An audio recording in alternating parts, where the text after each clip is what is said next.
Well, for a long time, Brazil was a Catholic country, and the Portuguese obviously settled Brazil, and so the Catholic religion for most of its history has been the dominant religion.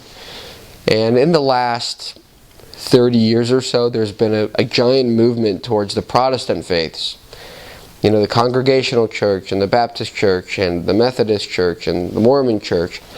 And so one of the issues that I see, you know, facing Brazil is there's now this almost rivalry of equal forces.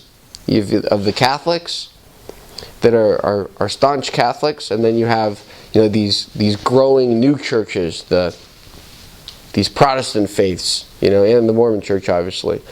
And, you know, people can get a little riled up about that. And the pastors in Brazil and the priests are very passionate, and they're just they take God very seriously in Brazil.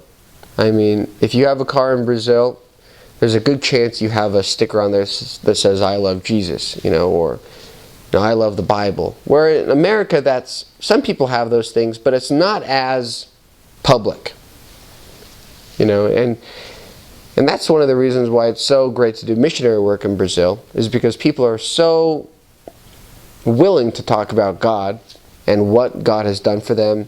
I remember we were sitting down with an elderly lady one time, and she got up and she asked us if we wanted water, and we said yes. I mean, that's the way we always got into a house, is that it's so hot, and it was so hot on our mission, and we'd walk by and no one will deny you water.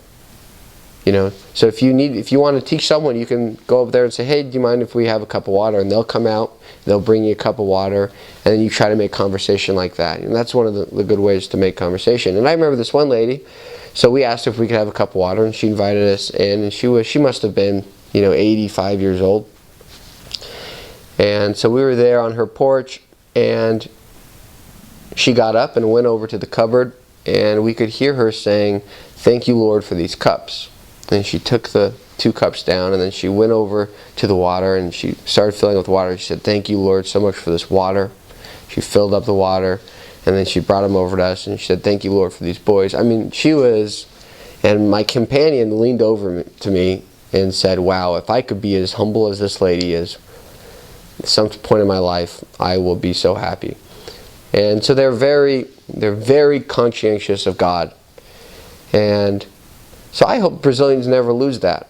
No, Brazil now is becoming more successful, and they're having a lot of economic success and cultural success, and people are starting to see them more publicly than ever. And I hope they don't become more secular like the rest of the emerging popular countries in the world.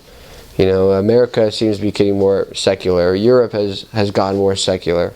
And so that'd be a social issue that I hope they can hold on to their faith in God.